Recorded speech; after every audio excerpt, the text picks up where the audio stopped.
Shalom. All praise to the Most High Yahweh, Ba'ashem, Yahweh Shai, Ba'ashem, Rakah Kwadash. Double honor to the apostles and elders, great millstone, Shalom to the hopeful elect. It's your brother Atazawan Bayath, and I'm going to bring a lesson, and Lord willing, to be short because this topic is pretty broad, okay? It goes over about 170 years or so, but I kind of wanted to touch on this. I've been holding this for a little while. Because of the way the so-called Negroes, Latinos, and Native American women, okay, you believe that this generation in particular believe that you can go without a man, and what you're soon to find out that you can't, okay, and this is not a woman's world, all right, if you will, okay, but the whole idea of this feminist movement, all right, or whatever they're coining the phrase to be today, all right, but those of us who are old enough, we know it as a feminist movement, okay, and what you see on the screen is a picture of a modern day, or at the time, from the 60s and 70s, the face of the modern day feminist movement. Her name is Gloria Steinem, right? I believe she's still alive.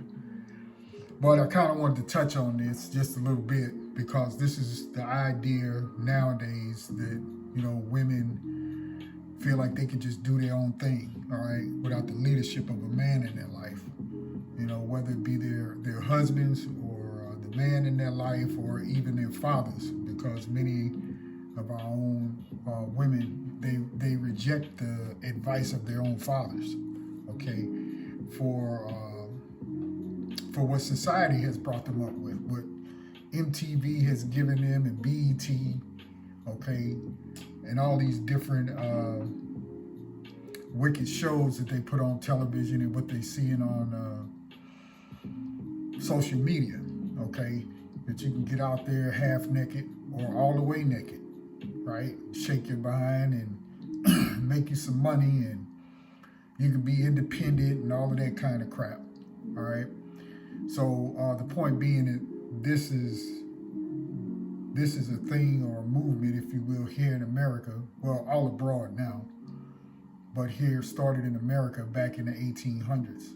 All right, so we're gonna touch on a little bit of it and just get a couple of scriptures because this could go very long, and I don't really want it to. So we're just gonna hit a couple of points, and then if anybody's interested, you can go out there and search it yourself, okay, and start doing your own research on things, okay, if you want the information. All right, so with that, let's just jump right into it. Like I said, this woman's name is Gloria Steinem, okay, and let me see here. We don't need to go through that, Salaki. Let's see here. Let's jump in right here, second paragraph. It says, Steinem was a columnist for New York Magazine and co-founder of Miss Magazine. In 1969, Steinem published the article, After Black Power, Women's Liberation. So this was the later part of a movement, all right, because they saw what was going on in the, you know, Jake neighborhoods, and, you know, Jake was trying to separate themselves from the establishment, okay? And we all know how that turned out. But the whole point really is that equality for women was really for so-called white women. It wasn't for all women, but for so-called white women. They wanted to be on par with their husbands and their fathers, you see? So it was never a so-called black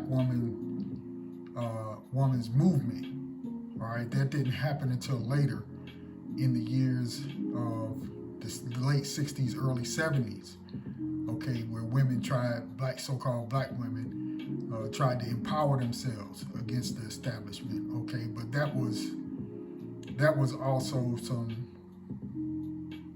what you call COINTELPRO type stuff, all right? I'm not going to get too deep into it, but you can look into it on your own. But the fight was always about the so-called white woman wanting to have power in the society that their men had built. Okay, so going on, it says, which brought her national attention and positioned her as a feminist leader. In 1971, she co-founded the National Women's Political Caucus, which provides training and support for women who seek elected and appointed offices in government. And see, that's what they were pushing for. What, to be lobbyists, to be representatives, to be senators, to be all these different things that you see them in now. Okay. All right. So that's really what they were looking for. Okay. Also in 1971, she co-founded the Women's Action Alliance, which until 1997 provided support to a network of feminist activists and worked to advance feminist causes and legislation. In the 1990s, Steinem helped establish Take Our Daughters to Work Day. Now, I think you still have that, if I'm not mistaken, you see. And occasions for young girls to learn about future career opportunities. In 2005, Steinem and Jane Fonda, Robin Morgan co-founded the Women's Media Center, an organization that works to make women visible and powerful in the media. You see, so the white woman has always felt slighted by her own man, right? She didn't get the right to vote until 1928, okay? After all those hundreds of years of being here. Okay, so let's go into a little bit of her early life and then we'll jump to another article. Steinem was born March 25th, 1934, Toledo, Ohio, the daughter of Ruth and Leo Steinem. Her mother was Presbyterian, mostly of German and of some Scottish descent. Her father was, you see it, a small hatter, right? The son of immigrants from Württemberg, Germany, and Radziecka, Poland. Her paternal grandmother, Pauline Perlmutter Steinem, was chairwoman of the Educational Committee of the National Women Suffrage Association, a delegate to the 1908 International Council of Women, and the first women to be elected to the Toledo Board of Education, as well as a leader in the movement for vocational education. Pauline also rescued many members of her family from the Holocaust. Okay. Whatever. But anyway, this is her page they have for her on Wikipedia. All right, you can go in there and read her history if you feel the need to do so. Okay, but she was and is, I guess, if she's still here, an activist for women's so-called rights, right? By what? Passing legislation that allows them to be, so-called people, if you will, all right, to be counted and eligible to do the things that white men do, okay? But this was all by design, okay? And this thing had different levels to it. So here, if you look at the History Channel, they have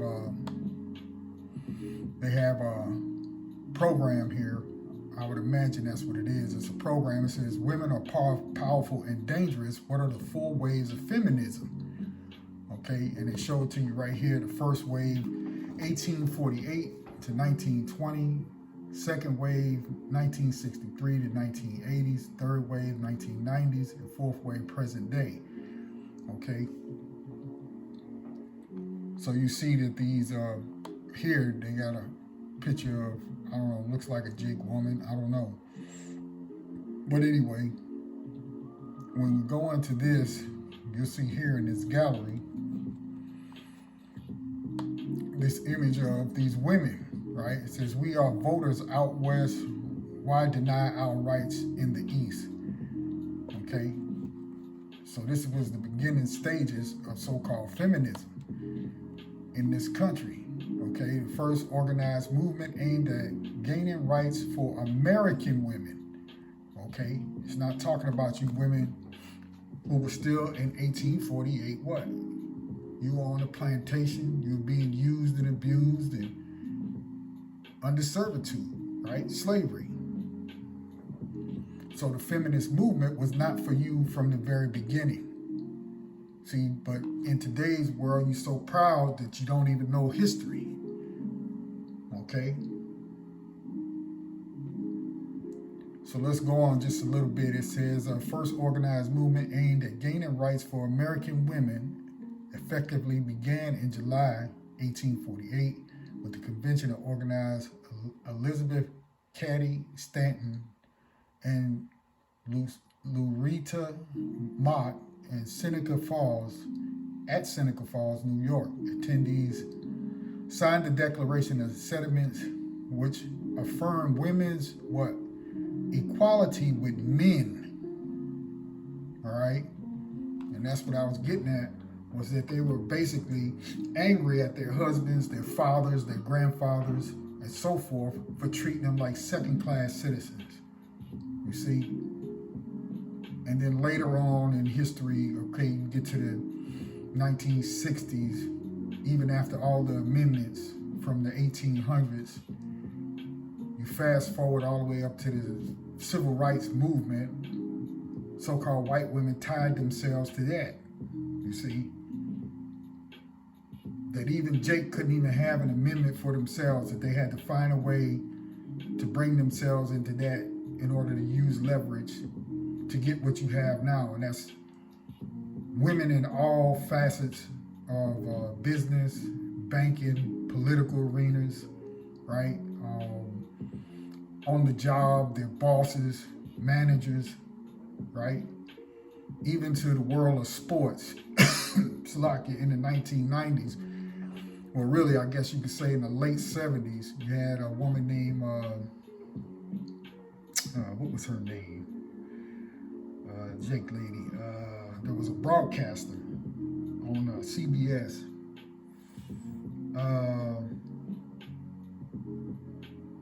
Jane Kennedy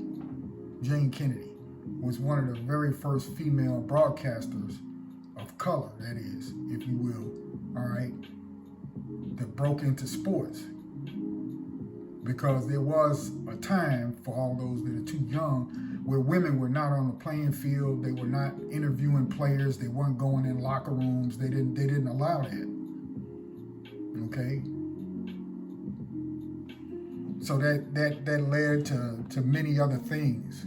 Okay? So going on, it says, which affirmed women's equality with men and passed a dozen resolutions calling for various specific rights, including what? The right to vote.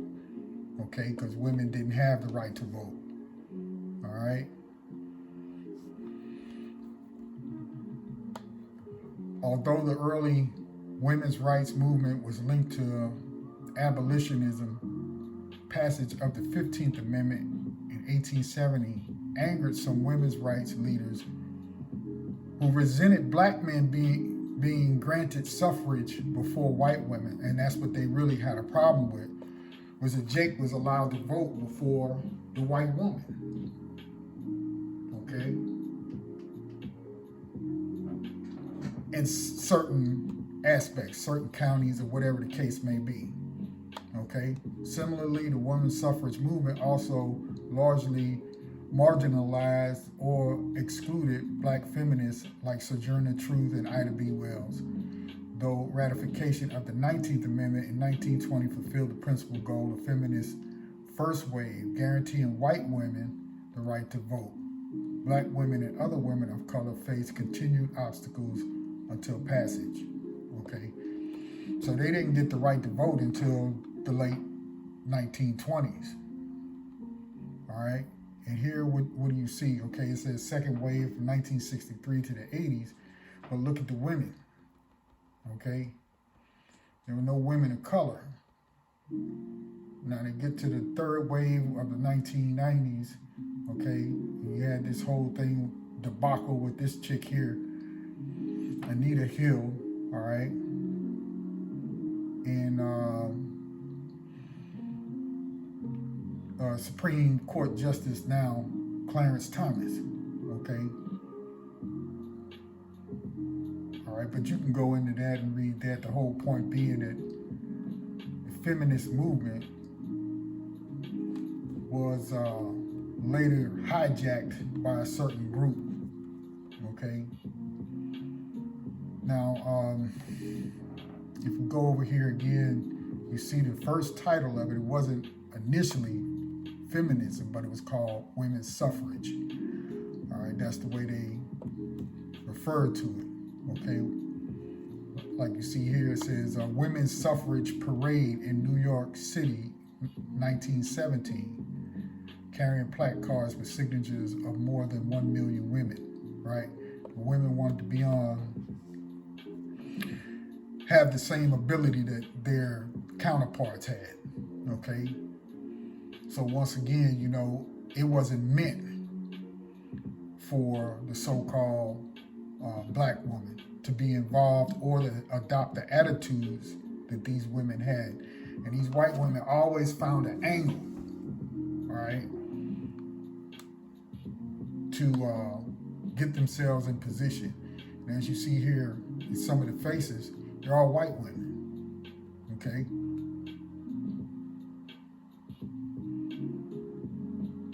So the whole idea of it, again, it was for white women to gain equality with their men.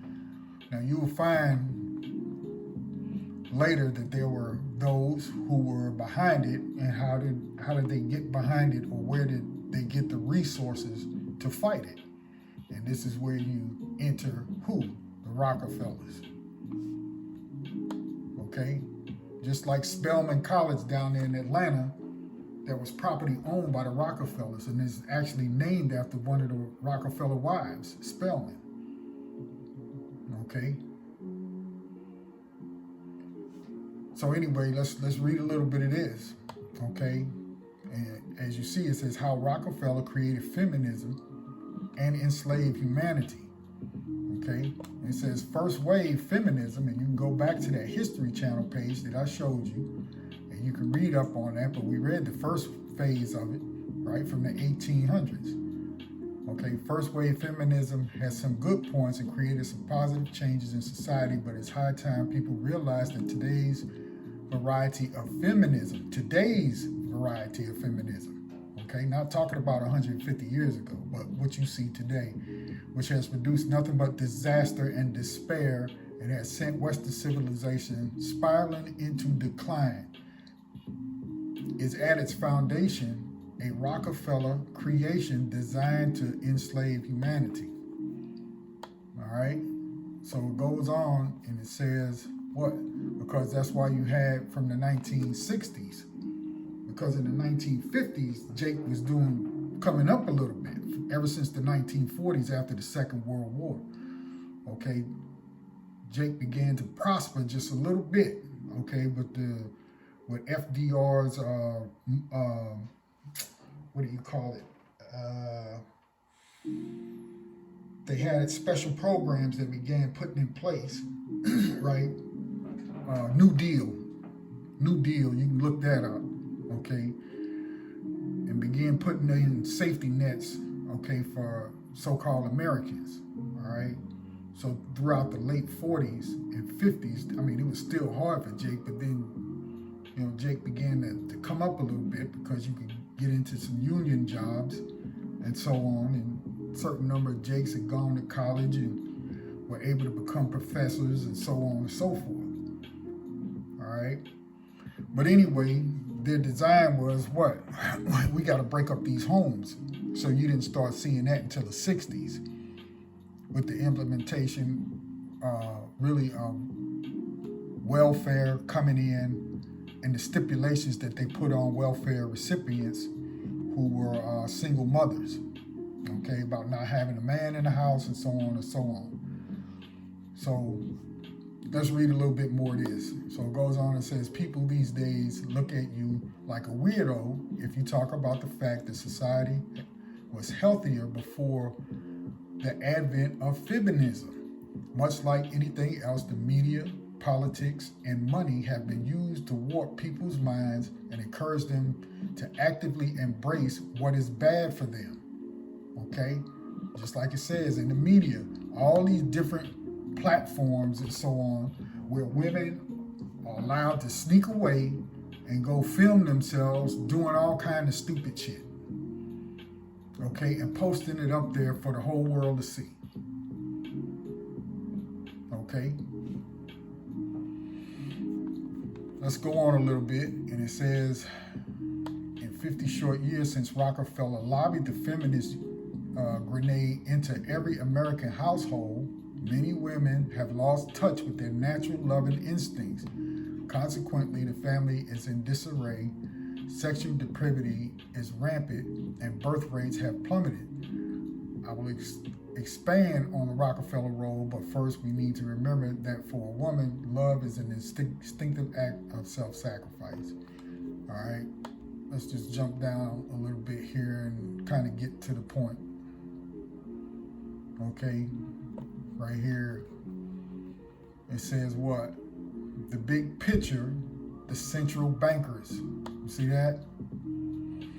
Which is who we talk about a lot today, okay? Who are plotting, Salakia, all right, against, if you will, mankind, okay? But we know everything is in the hands of Yahweh Hashem Yahushai, okay? This is supposed to happen, okay? So let's go on.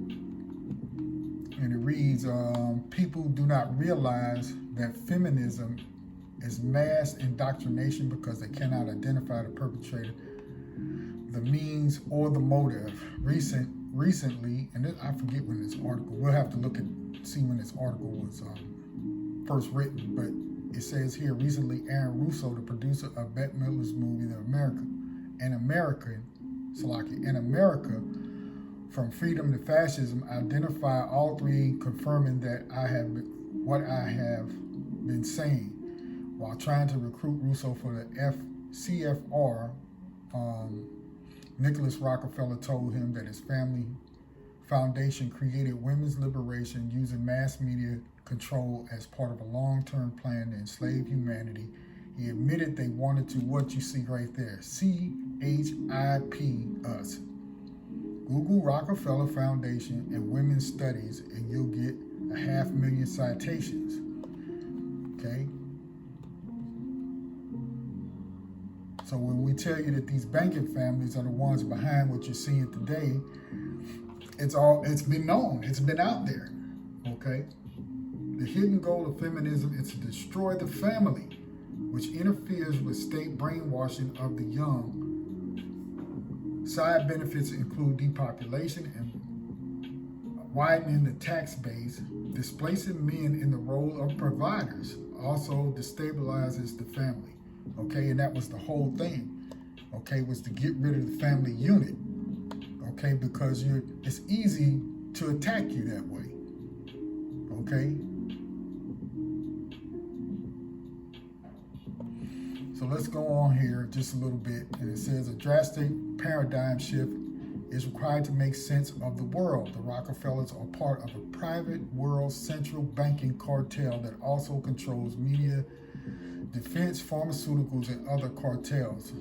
To protect their monopoly of credit and wealth, they are instituting a world police state, world government, using the bogus 9/11 attacks and endless war as a pretext. Rockefeller told Russo about his plan a year before you see it 9/11. Okay, but this just gives you a little bit of insight as to how it was funded and why it was funded. Okay, and these people here, you know, they're Edom. Okay, they fake small hatters and they're Edom. Okay, so let's just get a couple of scriptures because feminism is not in the scriptures. Okay, there's an order to the Most High. Okay, Most High, our Savior Yahweh Shai. Okay, and man, then woman, then the children. All right, just to be real short with it. Okay, so let's look at 1 Peter 3:1, and it says, likewise, ye wives, be in subjection to your husbands. And these women from 150 years ago, even though it's not pertaining to us, okay, the Israelites, they were bucking up against their fathers and their husbands. All right, because they wanted to be on equal ground with them. All right, so you fast forward to today, and you have our women who are just unruly. Okay, disrespectful, disobedient. And when I mean disobedient, I mean not willing to follow the order that the Lord has set. Okay? Verse 1 again, likewise, ye wives, be in subjection to your own husbands, that if any obey not the word, they also may without the word be won by the conversation of the wives, while they behold your chaste conversation coupled with fear. Whose adorning, let it not be with outward adorning or plaiting the hair, and of wearing gold, or of putting on of apparel right. Have a modest way to dress yourself as a woman. Okay, you don't need to be loud, gaudy, overbearing, with what you put on. Overdoing it with the number of rings on your finger. I see all these women out here with these long, pointy fingernails, and it's ridiculous. Okay? Verse 4, but let it be the hidden man of the heart in that which is not corruptible, even the ornaments of a meek and quiet spirit, which is in the sight of the Most High of great price. Okay? Sometimes it pays to be seen and not heard, right? Sometimes it pays to be low-key. Verse 5, for after this manner in the old time, the holy women also, who trusted in the Most High, adorned themselves, being in subjection unto their own husbands. Right? And we're supposed to be looking for the old past. You see? And that includes you women. Verse 6, even as Sarah obeyed, you see that word, that's not a misprint. Obeyed. Okay? Even as Sarah obeyed Abraham, calling him Lord, whose daughters ye are, as long as ye do well and are not afraid with any amazement. Okay? And it goes on to speak to the husbands as well. But the point being is that the woman is not equal to the man. Okay? And there's an order that the Most High has set up. Follow the order. But in today's society, that's, hey man, destruction got to come. There's no way to fix this. Okay? This is 1 Timothy 2:9, and it reads, as you see at the top, it says, women instructed. In like manner also that women adorn themselves in modest apparel, with shamefacedness and sobriety, not with broided hair, or gold or pearls, or costly array, but which cometh women professing godliness with good works. Yeah, you profess that you with your mouth that you gonna do the right thing. Well, do the right thing. Let your works speak for you. Okay?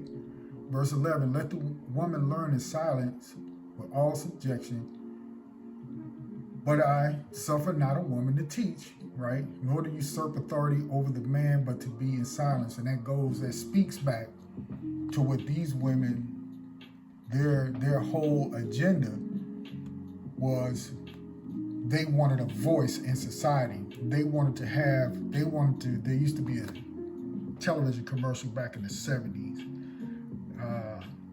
Some chick singing when she got home, I can bring home the bacon and fry it in the pan, whatever. Okay? All right? Women wanted to be boss. They wanted to be promoted and hold positions that men would hold, and which ultimately put a lot of men out of work. Okay? And what do they call it today? What do they call it? Being inclusive or politically correct or whatever they want to call it. All right? It's just another term. The main term is feminism. You see? And that's destroyed this place. And it's destroyed millions and millions of women, all right, for thinking that way. Okay, now you got 2 to 3 generations of women who think that they're better than the man. All right. As they said here, you had what, four stages or four waves. Okay. So let's get back to this last scripture and we'll shut it down. Verse 11 again, let the women learn in silence with all subjection, but I suffer not a woman to teach, nor to usurp authority over the man, but to be in silence. So you see that in legislation. You see them bickering back and forth in Congress, in hearings, and so on and so forth with women up there. All right? This place is through. Verse 13, for Adam was first formed, then Eve, right? So no, you're not on the level of the man, okay? Verse 14, and Adam was not deceived, but the woman being deceived was in the transgression. Notwithstanding, she shall be saved in childbearing, if they continue in faith and charity and holiness with sobriety. You got to get in order, man, okay? So pretty much that's it. Like I said, this is a very broad topic. It's a lot of information out there, a lot of history behind this thing, you see. But you got to understand that, you know, there were people in these last 50 years or so who had the thought of, oh, we can wreck the whole country. We can tear up all the families if we just do this, put enough money behind it. Okay? So anyway, that's going to do it for the lesson. We'll end it right there, Slaki. And we'll give all praise, honor, and glory unto Yahweh, Ba'ashem, Yahweh Shai, Ba'ashem, Rakakwadash. Double honor to the apostles and elders. A great millstone. Shalom to the hopeful elect out there. I'll see you all again real soon with another lesson, Lord willing. Shalom.